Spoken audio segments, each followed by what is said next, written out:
A lot of the conversation this offseason has been about which quarterback the Colts are going to take with their high pick. But let's talk today about what kind of quarterback Shane Steichen wants for this offense. You are Locked On Colts, your daily Indianapolis Colts podcast. Part of the Locked On Podcast Network, your team every day.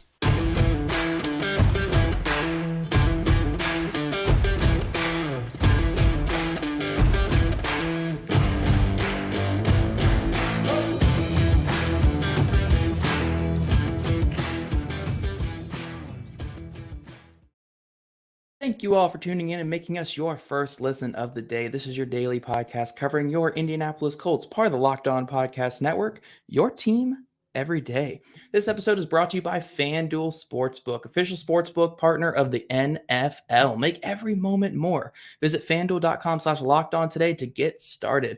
I'm Zach Hicks of HorseshoeHuddle.com and obviously your favorite co-host here on Locked On Colts. And yeah, today I kind of kicked Jake off. I gave Jake a break because I kind of have some rambling to go on today. You guys are going to sit here and listen to the rambles of a madman here. And I didn't want to have to put Jake through that. So I'm going to let you guys listen into this episode. And yeah, my big topic for today, my big exposition that I wanted to make in today's episode is to talk all about Shane Steichen's perfect quarterback. What kind of quarterback Shane Steichen wants, because look, all offseason, we have talked about what a chameleon Shane Steichen is, what kind of coach he is. He's a coach who can get the best out of everybody. And we've seen that track record time and time again. We saw it with the Los Angeles Chargers there with Justin Herbert, that young quarterback that he's able to get to new heights and win Rookie of the Year in 2020. Obviously, there's a lot of coaching changes that go on. He moves on. He goes to Philadelphia, becomes the play caller there for Jalen Hurts.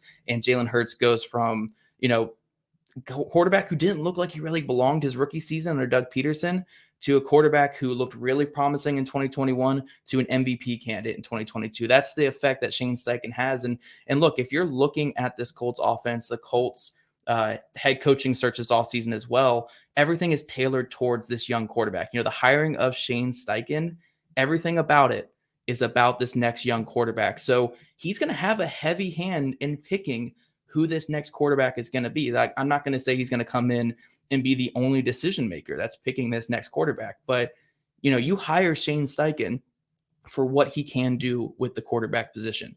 That is why you hire a guy like Shane Steichen. So he's going to have a heavy hand in picking this next quarterback. And, Shane Steichen, what I love about him is every single interview he's given this offseason, every single thing that he's talked about with the quarterback position, he's given us very coach speak answers. He's given us very roundabout answers as to what he prefers in his quarterbacks.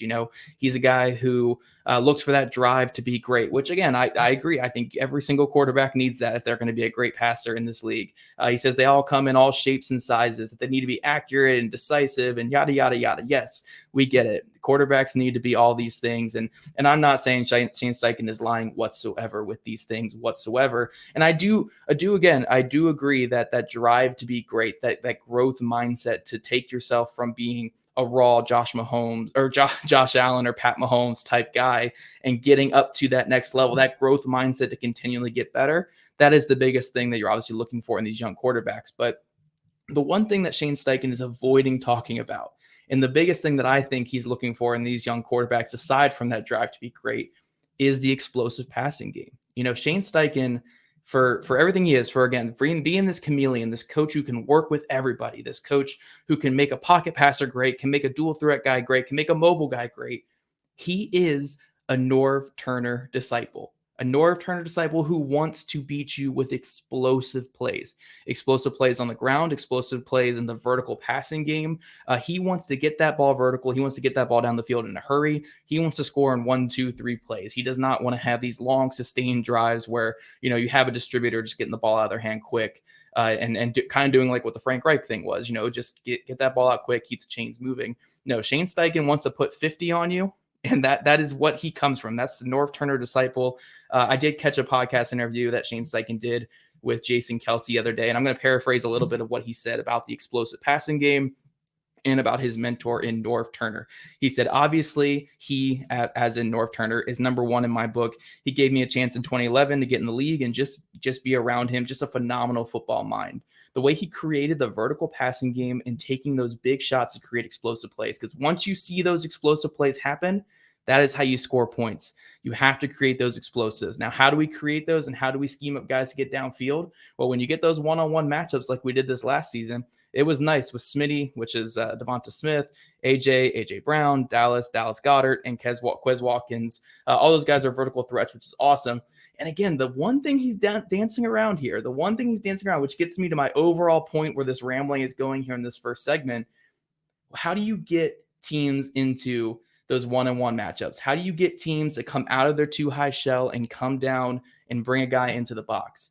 You need a mobile passer. And I think Shane Steichen saw that last year. I think he found the recipe for what he is looking for in an explosive offensive mind. And what this guy wants his offense to be in the NFL, I think he reached it the last 2 seasons with Jalen Hurts. So I do think, personally, I think this next quarterback for the Indianapolis Colts, and the one that Shane Steichen's going to want, is a guy who can replicate what Jalen Hurts did. Again, Jalen Hurts, phenomenal guy, and none of these rookies are going to be that good from day one. But what he wants to be the most explosive that he can be and fulfill that Norv Turner disciple prophecy that he's setting for himself is you need a mobile quarterback that's going to help you in the run game, who's going to bring defenses out of that too high shell and get them into single high looks. And then a quarterback who can attack the ball down the field, who can get that ball out vertically, nice and accurate, and let guys go to work. I mean, just for proper context for what I'm talking about here, the Philadelphia Eagles, the last 2 seasons, were the number 1 explosive offense in the entire league. They were a team that had the most explosive runs over the last 2 years, which is, again, rushes over 10 yards, gaining over 10 yards. And I think they were top 5 in explosive pass plays, which is over 20 plus yards gained on a pass play. And a lot of that had to do with the guy they had at quarterback. You know, they had a lot of single high coverage. They were getting the ball out quick. And Jalen Hurts, I mean, just his ability alone, you know, Eagles running backs the last 2 years averaged 0.3 to 0.4 more yards per carry than any other team in the league because they have that threat of Jalen Hurts. You know, Jalen Hurts, his ability to kill you on potential read option pullouts or any other things, he's just going to suck up those linebackers and create more space up front. And then also in the scramble game, you know, Jalen Hurts is a guy who added 29 explosive runs the past 2 seasons for the Philadelphia Eagles. He's a guy where when everything's breaking down or the scheme is not right, he can still make those explosive plays for you. And I'm not saying that mobile quarterback's the only way to go, but when you're a guy like Shane Steichen and you thrive on explosives and your whole scheme and everything about you is about the explosive play, a quarterback like Jalen Hurts, or just a mobile quarterback in general that can create those out of nothing, a quarterback that can turn a play that's dead to rights in the pocket, a play that's going to be a sack, and they can turn that into an explosive. How do you go back from that? How do you go from what you saw with Jalen Hurts these last 2 seasons and go to a pocket passer or go to an underneath passer? I'm going to posit, again, I think Shane Steichen can work with anybody in this class, and I think he can work with any quarterback that the Colts give him, whether that be a quarterback who runs a 6'6", 40-yard dash and can't move whatsoever. I think he can make it work. But I think he's going to be, again, like a shark that's kind of smelling blood in the water. You know, he sees what his offense can be. He sees exactly what he can do with a guy like Jalen Hurts. And I think he's going to want that again going forward. Just for more context on rushing quarterbacks, this was with my article on horseshoehuddle.com yesterday morning. You guys can check that out. But rushing quarterbacks on average have higher depth of target on their passage. You know, I think the only 3 quarterbacks last season that averaged over 10 yards of air yards or air traveled yards on passes last season were all quarterbacks that had over 400 yards rushing. They have more percentage of passes that go over 20 yards down the field and more attempts overall that go 20 yards down the field. I mean, Josh Allen's been number 1 in that metric the last 2 seasons, and he's a guy who's run for over 700 yards the last 2 seasons because he's a guy who can get defenses out of that too high shell, get them down into single high, and then when he sees those one-on-one matchups, he's just going to rip it down the field. And that's what Shane Steichen wants. He wants a quarterback. He wants an offense that can build around explosives. And that's what these mobile quarterbacks can do. So I'm not saying, again, mobile quarterback is the end-all be-all, but I'm saying if you get Shane Steichen in that room and you're asking him what type of quarterback he wants when he's coming off of what he just did with Jalen Hurts and the Philadelphia Eagles, having the number 1 explosive offense the last 2 seasons, he's going to say, I want a mobile quarterback who can open up my scheme and get me those explosives. Again, the drive to be great and everything that he is saying this offseason 100% matters and is really, really important as well. But if you're really looking for schematically what he wants in his next quarterback, I think he wants a mobile guy who can hit the deep ball, a mobile guy who can hit the deep ball. We're going to talk about some quarterbacks in this draft class who kind of fit that bill coming up. But first, if you're looking for a delicious snack but don't want all the sugar and calories, then you need the best tasting protein bar ever. That's Built. You got to try this. If you're like me and you want to make healthier snack choices, but you don't want to compromise on taste, I've got just the thing for you. Built Bars and Built Puffs. Built Bars are healthy and taste amazing. Seriously, they taste so amazing that you won't even think they're good for you. You've got to try this. What makes Built Bars so good? Well, for starters, they're all covered in 100% real dark chocolate. That's right, real chocolate. And they come in unbelievable flavors like churro, peanut butter brownie, and cookies and cream. And now you don't even have to wait to get a box. For years, we would talk about ordering Built Bars at Built.com, but now you can get them at your local Walmart or Sam's Club while you still get your specialty flavors at Built.com. That's right. Head to your nearest Walmart today, walk into the pharmacy section, and grab yourself a box of Built Bars. You can pick up a 4-box of cookies and cream, double chocolate bar, or coconut puff. If you're close to a Sam's Club, run in and grab a 13-bar box with our hit flavors, brownie, batter puff, and churro puff. You can thank me later. All right, guys, so let's talk about a couple of these draft quarterbacks because obviously, quarterbacks come in all shapes and sizes, like Shane Steichen is saying. And these quarterbacks in this class are not all cut from the same cloth. They're not the exact same mold of quarterback. You have your pocket passers, you have your dual threat guys, you have your scramblers, you have your guys who you can use on these designed runs to open up the explosive passing game. So let's look at a couple of these guys and a couple of statistics that kind of go with their game from this past season. So if we're looking at just the designed run game from this past season of this top 4 quarterbacks in this class, obviously, number one in that department is Anthony Richardson from Florida. He had 65 designed runs this past season with Florida. They used him a lot in the ground game. And again, they used him to add stress to those defense that get that single high safety up top. And to, after that, again, rip it down the field for explosive passing play. So Anthony Richardson, 65 designed runs last year. Coming in second is Will Levis with 30 designed runs, which again is pretty impressive considering the injury that he had last year. He actually had 63 designed runs back in 2021, so near what Richardson had this past season. So Will Levis, another guy who can also run. CJ Stroud had 24 designed runs, which is actually a lot higher than I thought it was going to be. Because if you're looking at CJ Stroud's game, you kind of think traditional pocket passer, a guy who, yes, he can move and can be athletic, but he typically likes to stay in the pocket. But they did use him a little bit in the read option game and in the quarterback draw game. So up to 24 last year. And then Bryce Young, 4 designed runs all of last season. Just 4 designed runs. Actually, for his career, I believe it was only 15 designed runs for his career. So Bryce Young, throughout his entire career, has fewer designed runs than all the other quarterbacks had this past season in college football. So again, if you're looking for the mobile aspect and what they do in the designed run game, Bryce Young is probably not your guy that you're looking for to be in that designed run game. CJ Stroud, a little less so as well. You're looking at Will Levis. You're looking at Anthony Richardson. Those guys are guys that you can get involved in the designed run game. But that's only one part of the equation here. We're looking at 2 parts of this equation. We're looking at the designed run game to get teams into that single high look and to open up the run game and to make everything more explosive. Then you're looking for a quarterback who can actually hit the deep ball. A quarterback who's going to get the ball down the field, who's going to get the ball where it needs to go, and who's going to be aggressive getting the ball down there. For me, with these college quarterbacks, I know a lot of it comes down to scheme, but I want to see the willingness to get the ball down the field. If a quarterback is coming into the NFL with only, 10 deep passes thrown in their last season, I'm a little concerned about that because I want to see them push the ball down the field. I don't want to just see a check down Charlie. So I want to see some of that arm arrogance a little bit and that willingness to be explosive. So again, let's look at these top 4 quarterbacks. Let's look at CJ Stroud here. I'm going to put up a graphic for you guys on YouTube. If you guys are listening on audio, I'll read off some of the things here. But CJ Stroud last year did a lot of his damage in that short to intermediate range, but also deep down the field. 15.6% of his overall attempts went past 20 air yards. He had 31 completions on 61 attempts for a 50.8 completion percentage, 1,082 yards passing, 12 touchdowns, 12 interceptions, a 94.2 PFF grade on these deep balls, 25 big-time throws, which is 37.3% of his overall throws. He had 6 turnover-worthy plays, which, down the field, there's going to be a couple down there. So Yeah, pretty good overall. I mean, this is a guy who attacks down the field really well. Again, that Ohio State scheme, you're going to be protected quite a bit, so you can take more of those downfield shots. But CJ Stroud at least had the arm arrogance and the willingness to attack the ball down the field a little bit, with 15.6% of his overall attempts going down the field. So again, that's a good check right there, especially when you factor in his ability to run and his ability to get out of the pocket. So I like that there with CJ Stroud. Going to Bryce Young, a little bit lower. Bryce Young was more in that short and the intermediate game. Only 12.6% of his passes went deep, 20 yards down the field.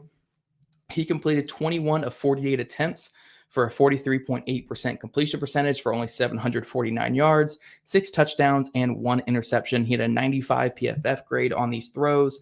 20 big-time throws, 37.7% big-time throw percentage, 2 turnover-worthy plays, and again, you can kind of see some other stats there if you guys are on YouTube. But yeah, Bryce Young, again, if you actually look at his time to throw, most of his deep ball shots came on just broken scramble drills, which again, this is a good element to this because those are still explosive plays. We're looking at the explosives here.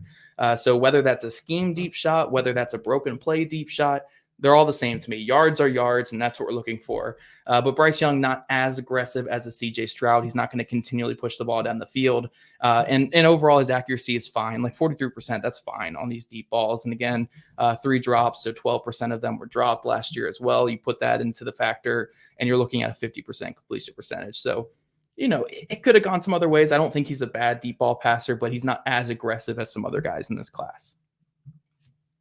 So looking at our next one here, and we got Anthony Richardson, and this one is a bit of a wild ride here. So Anthony Richardson, nearly 20% of his overall attempts were past 20 yards last year. He had 26 completions on 64 attempts for a 40% completion percentage for 1,000 yards, 9 touchdowns, and 2 picks. 17 big-time throws, 25% big-time throw percentage. Only 1 turnover-worthy play despite the hefty amount of attempts there, which is pretty impressive to me. He had 1 drop down the field as well, so his adjusted completion percentage is still only like 42%.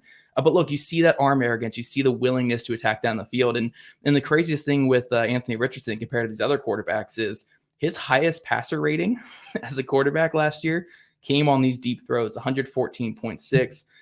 Bryce Young's, his was in the intermediate area, and CJ Stroud's, his was in the short area. So Richardson is at his best attacking down the field.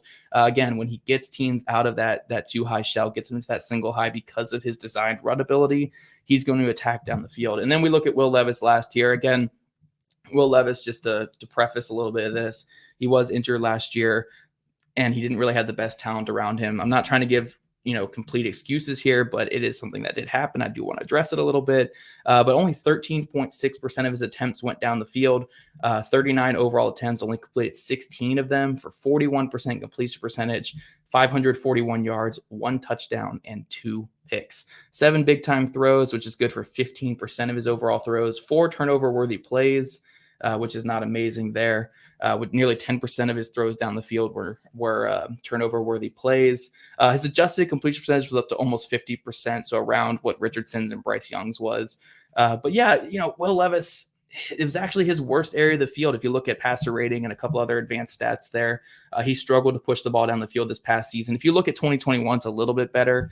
It's still 6 touchdowns and 6 interceptions, but it's not as bad as what these numbers look. But again, if you're looking for certain things like I was for this kind of argument here, if you're looking for designed runs, mobility, ability to create with your legs to open up the run game and the deep passing game, and then how they perform in that deep passing game, Anthony Richardson's a guy who checks both those boxes. He's a guy who does both of those things really well, who can attack down the field consistently and create the big plays. And he's actually at his best attacking down the field. And then in the run game, obviously, he's a threat in that area there. He's the best rushing quarterback in this class, the best athlete we've seen at the quarterback position ever. But again, if you're looking at some of these other guys, Will Levis, yet again, 93 designed runs the past 2 seasons, a guy who can beat you with his legs. Yes, he needs to get better down the field, but if you give him a play caller like Shane Steichen, he can maybe open up some more things down the field for him to be more consistent. And then CJ Stroud, again, the best deep passer in this class, on top of having kind of underrated mobility with those 24 designed runs this past season as well. So I think any of those three guys fit pretty well. And I can even make an argument for Bryce Young in a completely different vein. But for the sake of this argument and kind of my overall point that I'm trying to get to with this entire podcast, this entire show is Shane Steichen wants to be explosive. He wants everything to create the big play. Again, at the very top of the show, I said that he wants to score 1 or 2 or 3 plays. He doesn't want to score in 10 to 15 play drives. Score quickly, put the defense on their heels, put them tired, put them second guessing themselves, and just keep pounding the rock and keep eating that way. That's what Shane Steichen wants. And I think there are quarterbacks in this class. There's young quarterbacks in this class who fit that mold really well. Again, personally, I think it's Anthony Richardson who really fits it, but you can make the argument for CJ Stroud. You can make the argument for Will Levis that these are guys who can open up that pass game and create those explosives that Shane Steichen really wants. So we're going to close up today's show in just a second, guys. I'm going to get around to it just a second and closing it out. But I really think that there are young quarterbacks in this class that Shane Steichen's going to be pounding the table for. But for me personally, and I think for Shane Steichen as well, Anthony Richardson seems like that guy. All right, so that's it for today, guys. Again, this was kind of a shorter episode, just me going on my little rant about what Shane Steichen wants in his quarterback and what this draft class can give him at that position. But it's an interesting class. Again, you can make the argument for a lot of these guys, but if you're looking for ways to make the Colts offense explosive, you need a mobile passer. You need a guy who can hit those deep balls, who has that arm arrogance to go down the field, but also can get teams into favorable looks with their running ability and with their ability to help the run game. And to me personally, I think there's only one quarterback in this class that kind of does both of those things. But I'll let you guys hash it out in the comment section. I know it's going to be a very lively and fun conversation down there in the comments. Make sure you guys are following us on social medias at Locked On Colts, at Jake Arthur NFL, and at Zach Hicks2 on Twitter. Also, subscribe to Locked On Colts podcast on YouTube, wherever you listen to your podcast. We love your ratings and reviews, so please throw them down there for sure. And thank you for making Locked On Colts your first listen every day. Now make your second listen, Locked On NFL Scouting with the Draft Dudes. From free agency to the draft to salary cap management and more, join NFL experts Kyle Krause and Joe Marino as they take you through what it's like to build a successful NFL franchise every Monday through Friday. Find Locked On NFL Scouting with the Draft Dudes wherever you get your podcasts and on YouTube, part of the Locked On Podcast Network, your team every day. We'll see you guys tomorrow with a really fun guest, tomorrow.